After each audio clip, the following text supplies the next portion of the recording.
My husband and I have been together for over a decade.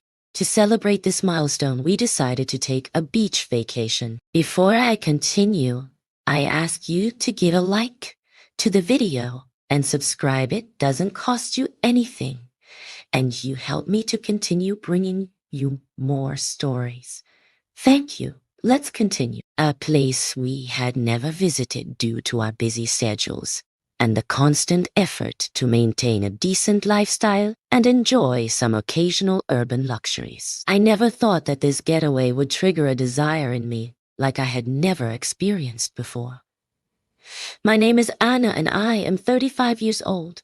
My husband, Marcos, is the same age. We fell deeply in love when we were 23.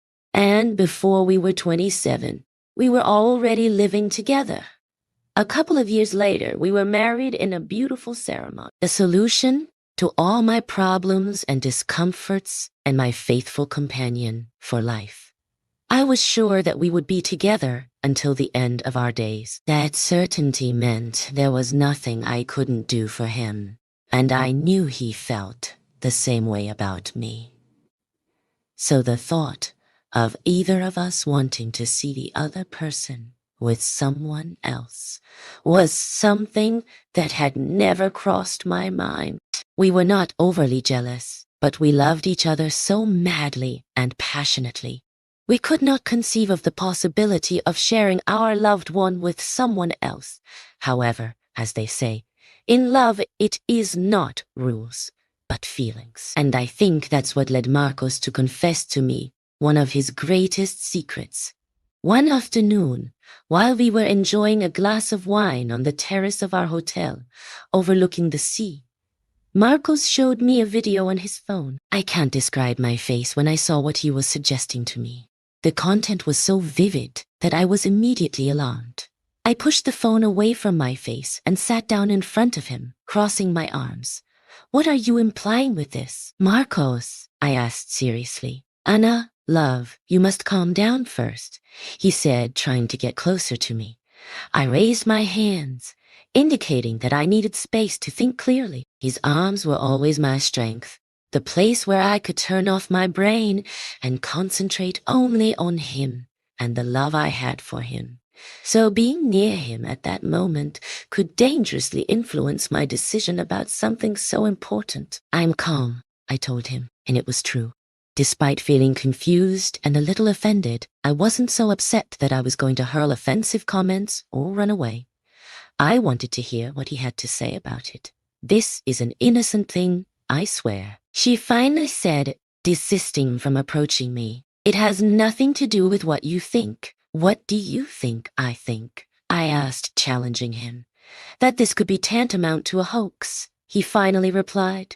I swallowed saliva at his words. It was clear that Marcos knew me better than anyone else, and knew that was what I had thought when I saw the video. "And so it isn't?" I asked, curious, but with a defiant tone that made it clear I would not accept half answers. "It's not," my husband said firmly. "Not when both parties agree to it happening. And you're okay with that?" I asked, more confused than offended really. We weren't the type of couple to wash for no reason, and we always sought dialogue before assuming anything about each other. I never rushed to think the worst of Mark, without first being sure that what he was saying made sense with what he had always shown.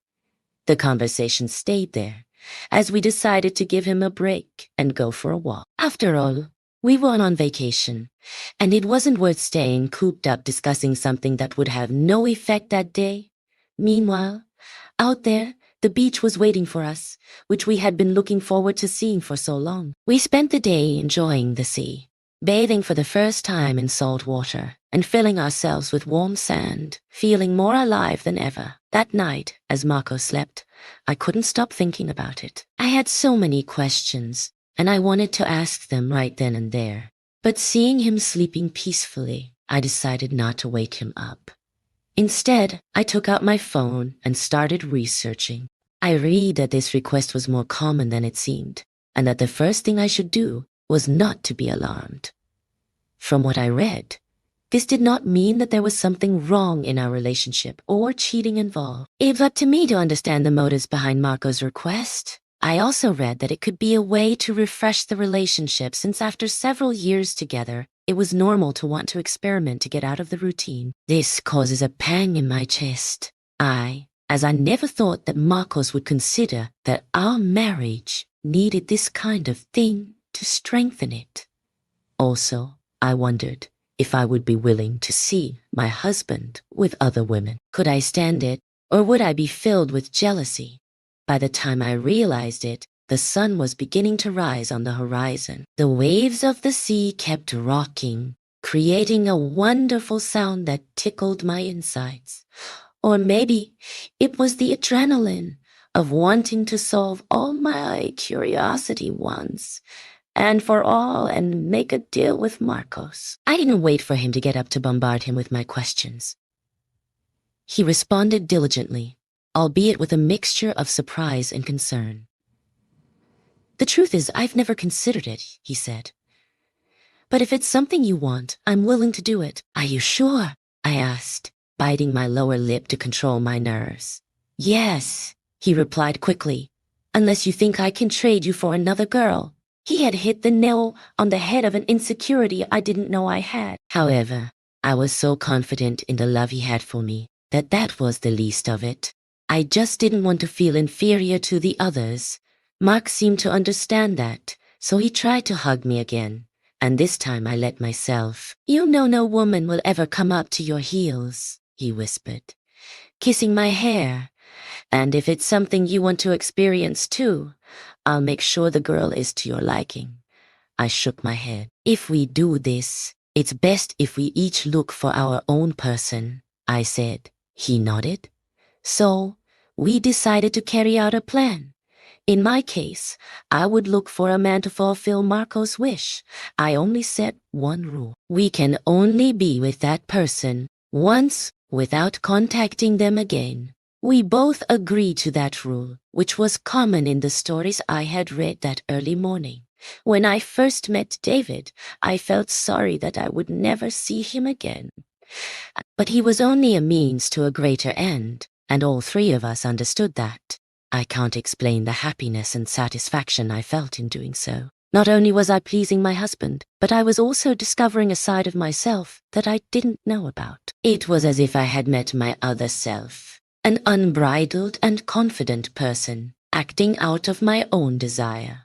Marcos also fulfilled my wish, and I was finally able to understand what he had longed for. Despite that, I must admit that I felt more comfortable being on the other side, with me doing the choosing and him just watching. Our relationship is unconventional, but it works for us.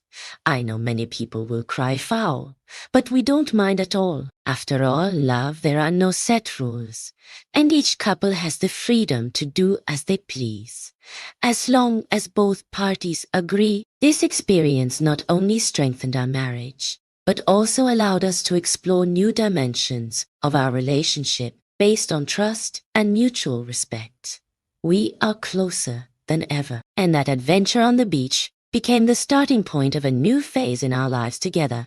And this is my story, a bit hard to tell, but in the end, I had to tell it to get it off my chest. If you liked it, leave your like and subscribe so you don't miss stories like these.